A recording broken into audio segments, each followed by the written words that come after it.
بسم اللہ الرحمن الرحیم۔ محترم سامعین، آج ہمارا فارسی درس کا 8واں دن ہے، یعنی درس نمبر 8۔ میں ہوں آپ کا میزبان مفتی ثاقب علی۔ آج کے درس میں ہم اسم کے لوازمات میں سے دوسرا لازم یعنی اس اسم کی جنس کے متعلق پڑھیں گے، جنڈر آف ناؤن۔ مثالوں کو دیکھ لیجئے پہلے، انشاءاللہ بعد میں آپ وضاحت سنیں گے قاعدوں کے موافق اور بنانے کے موافق۔ سب سے پہلے آپ کے سامنے بورڈ پہ مذکر لکھا ہوا ہے، نیچے اس کے آپ کے سامنے میسکولن لکھا ہوا ہے، انگلش میں بولتے ہیں۔ تو نیچے ہم نے مثال لکھی ہوئی ہے پسر، فارسی میں پسر کا لفظ، اردو میں پسر ہمارے پاس بولتے ہیں لڑکے کو، یعنی بیٹا۔ اس کے آگے آپ دیکھ لیجئے مؤنث فیمینن، دختر لڑکی کو بولتے ہیں بیٹی، تو پسر ہمارے پاس مذکر ہوا اور دختر ہمارے پاس مؤنث۔ آگے ایک اور لفظ آپ کے سامنے دیکھ لیجئے، مشترک، کامن بولتے ہیں فارسی میں، یعنی ایسا لفظ جو ہمارے پاس مذکر اور مؤنث میں مشترک ہو۔ کودک کا لفظ استعمال کیا جاتا ہے فارسی میں بچہ اور بچی دونوں کے لیے۔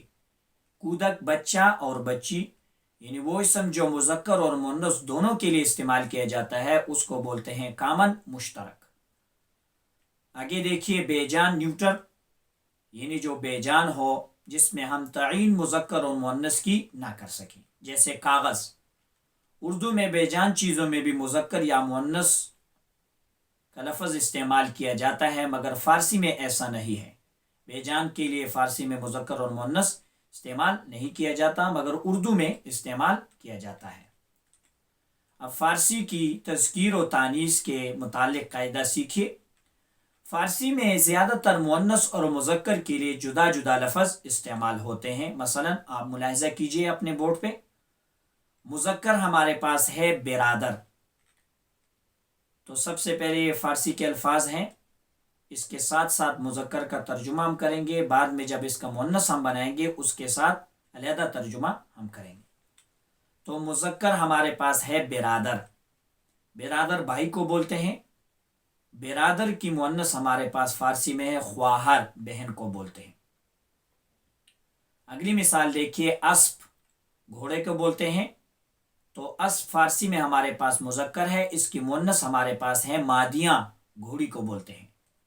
اگلی مثال دیکھیے، مرد یا شوہر، مرد مرد کو ہی بولتے ہیں، فارسی میں اس کی مؤنث ہمارے پاس بنے گی زن، یعنی عورت۔ اگلی مثال دیکھیے، داماد، داماد ہمارے پاس داماد اردو میں دلہا کو بولتے ہیں، اور اس کی مؤنث ہمارے پاس بنے گی عروس، یعنی دلہن۔ بورڈ کے سامنے مثالوں کو دیکھ لیجئے، خروس، خروس بولتے ہیں مرغے کو، اس کی مؤنث ہمارے پاس فارسی میں ماکیاں، یعنی مرغی بنے گی۔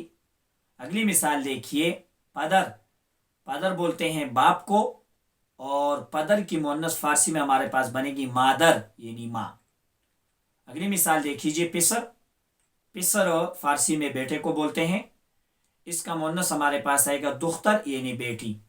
اگلی مثال دیکھیے، خسر، خسر آپ جانتے ہیں اردو میں بھی خسر لفظ استعمال کیا جاتا ہے، اور اس کی مؤنث ہمارے پاس فارسی میں خسر کی بنے گی خوش دامن، خوش دامن ہمارے پاس استعمال کیا جاتا ہے، زوجہ کی جو ماں ہے اس کو خوش دامن کا لفظ استعمال کیا جاتا ہے۔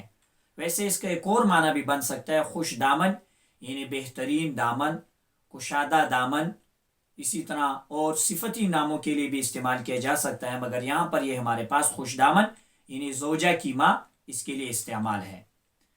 فارسی میں بہت سے جانوروں کی تذکیر و تانیث یعنی مذکر اور مؤنث بنانے کے لیے ان کے ناموں کے اول یا آخر میں لفظ نر یا مادہ لگا کر ظاہر کرتے ہیں۔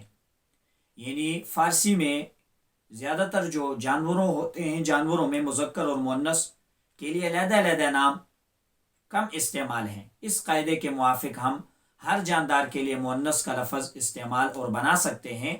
تو دوبارہ قاعدے کو سماعت کر لیجئے، فارسی میں بہت سے جانوروں کی تذکیر و تانیث ان کے ناموں کے اول یا آخر میں لفظ نر یا مادہ لگا کر ظاہر کرتے ہیں۔ کچھ مثالیں آپ کے سامنے پیش خدمت ہیں۔ مذکر ہمارے پاس ہے شیر نر، شیر نر کا لفظ یعنی شیر، اور دوسرا لفظ بھی استعمال کیا جاتا ہے نر شیر، شیر نر، نر شیر۔ ابھی شیرنی کا لفظ ہم نے بنانا ہے تو فارسی میں اس کے لیے علیحدہ لفظ نہیں ہے، اسی لفظ کے آخر میں ہم مادہ شیر مادہ، شیر مادہ کا لفظ یعنی یہ شیرنی یا مادہ شیر۔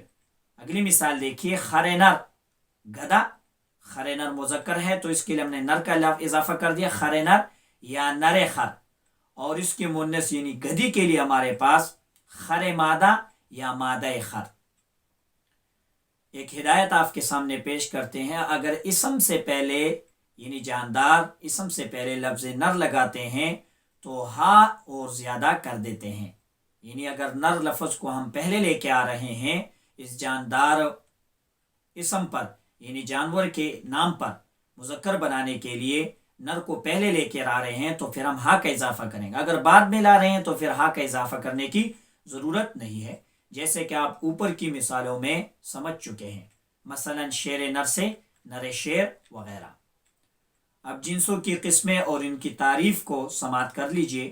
مذکر وہ اسم جو نر کے لیے بولا جائے مذکر کہلاتا ہے، مؤنث وہ اسم جو مادہ کے لیے بولا جائے، مشترک وہ اسم جو مذکر اور مؤنث دونوں کے لیے بولا جائے، بے جان وہ اسم جو جانداروں کے نام، مثلا بے جان وہ اسم یا تو مطلب یہ کسی چیز کے نام، جاندار نہیں، بے جان وہ اسم جو کسی چیزوں کے نام یا کسی صفات کے نام، مثلا نیکی، دروغ، رفتار، آہن، زر، نیکی نیکی کو بولتے ہیں، دروغ جھوٹ کو بولتے ہیں، اور رفتار یعنی بولنے کی کیفیت، آہن لوہے کو بولتے ہیں، زر سونے کو بولتے ہیں۔ فارسی میں مذکر اور مؤنث کے لیے الگ الگ لفظ مقرر ہے، لیکن جانوروں کے لیے لفظ نر اور مادہ استعمال کیا جاتا ہے، یعنی نر کے لیے نر اور مادہ کے لیے مادہ۔ عربی الفاظ کی تانیث مادہ مؤنث بناتے وقت آخر میں ہا زیادہ کر دیتے ہیں، جیسے خادم سے خادمہ۔ وہ اسم جو مشترک جنس میں شمار ہوتے ہیں 4 طرح کے ہیں۔ کچھ چند خاص اسم جو مشترک ہیں مذکر اور مؤنث میں: کودک چھوٹے بچے کو، طفل بھی بچے کو، دوست، دشمن، فرزند بچے کو۔ وہ تمام صفتیں جو جمع ہوں اس میں بھی مذکر اور مؤنث دونوں مشترک ہوتے ہیں، مثلا نیکا، بداں، نیکا یعنی نیک لوگوں کو اور بداں بد لوگوں، تو ان کی جو صفات ہیں نیکا بداں جن میں جمع ہو۔ وہ تمام اسم مشتق جو جانداروں کے نام ہو، مثلا دانا پرندہ وغیرہ۔ چوتھے نمبر پر وہ تمام اسم جو زیادہ لگا کر بنائے جاتے ہیں، یعنی مؤنث بنانے کے لیے آخر میں زیادہ کا لفظ لگا دیتے ہیں، تو ہمارے پاس فارسی میں مذکر سے لفظ مؤنث میں تبدیل ہو جاتا ہے، مثلا برادر، اس کے آخر میں ہم زیادہ کا لفظ لگا دیں گے، برادر زادہ، تو بھتیجا سے بھتیجی بن جائے گی۔ اسی طرح خالہ، خالہ کے آخر میں زیادہ کا لفظ خالہ زاد یعنی بھائی، خالہ زاد بھائی، بہن ہمارے پاس بن جائے گی خالہ زادہ وغیرہ۔ آگے امید ہے کہ آپ ان مثالوں کو سن کر سمجھ بھی چکے ہوں گے۔ مشق کی جانب آتے ہیں۔ مشق کے حصے میں ذیل کے الفاظ میں سے مذکر اور مؤنث الگ الگ کریں۔ کچھ الفاظ آپ کے سامنے دیے ہوئے تھے، ان الفاظ میں سے آپ نے مذکر کو مذکر خانے میں رکھنا ہے اور مؤنث کو مؤنث خانے میں رکھنا ہے۔ تو دیکھیے پہلی مثال ہے کنیزک۔ کنیزک ہمارے پاس مؤنث ہے تو اس کو ہم مؤنث کے خانے میں رکھیں گے، کنیزک یعنی لونڈی کو بولتے ہیں۔ اگلی مثال ہے ہمارے پاس شتر۔ شتر کس کو بولتے ہیں؟ اونٹ کو بولتے ہیں، مذکر ہے ہمارے پاس، شتر نر بھی استعمال کر سکتے ہیں۔ اگلی مثال مادہ شتر۔ مادہ شتر ہمارے پاس مؤنث ہے یعنی اونٹنی، دیکھیے پہلے لفظ مادہ کا لفظ لے کے آئے ہیں اور اس کے ساتھ ہا کا لفظ اضافہ کیے ہیں، پہلے ہدایت میں ہم بتا چکے تھے۔ اگلی مثال دیکھیے خواہر، بہن کو بولتے ہیں، ہمارے پاس مؤنث ہے۔ گوسالہ، گوسالہ یا تو لفظ مشترک ہے مگر میرے اندازے کے موافق، شاید آپ کو اگر معلومات ہو تو ہمیں کمنٹ میں بھیج دیجئے۔ گوسالہ بچھڑے کو بولتے ہیں، دونوں کے لیے مشترک ہے۔ برادر بھائی کو بولتے ہیں، ہمارے پاس مذکر ہے۔ غلام، غلام کو بولتے ہیں مذکر لفظ ہے ہمارے پاس. اگلی مثال دیکھیے دختر، دختر ہمارے پاس بیٹی کو بولتے ہیں مؤنث ہے. خروس ہمارے پاس مرغے کو بولتے ہیں مرغ، مرغا مذکر. اگلی مثال دیکھیے مرد ہمارے پاس مذکر ہے. عروس دلہن کو بولتے ہیں ہمارے پاس مؤنث ہے.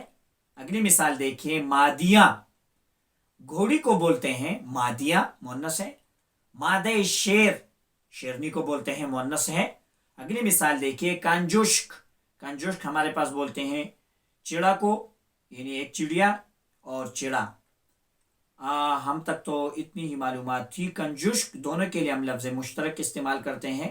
اگر آپ کو معلومات ہو تو ہمیں سینڈ کر دیجئے کہ چڑا کے لیے علیحدہ لفظ اگر فارسی میں ہے اور چڑیا یعنی چڑی کے لیے علیحدہ لفظ اگر استعمال کیا جاتا ہو تو ہمیں کمنٹس میں بھیج دیجیے. اگلی مثال دیکھیے بیگم مؤنث ہے، مؤنث کے خانے میں. ملک بادشاہ تو مذکر ہے. اگلی مثال دیکھیے مادر، ماں کو بولتے ہیں مؤنث ہے. جدہ یعنی نانی دادی کو بولتے ہیں مؤنث ہے. نر خر، نر خر ہمارے پاس دیکھیے وہی نر کا اضافہ کر کے خر، گدھا. اگلی مثال دیکھیے خوش دامن، خوش دامن ہمارے پاس مؤنث ہے یعنی خسر کا مؤنث ہمارے پاس یہاں پر استعمال ہے. آج تک کے لیے ہمیں اجازت دیجیے، اگلے درس میں انشاءاللہ ملاقات ہوگی. خدا حافظ.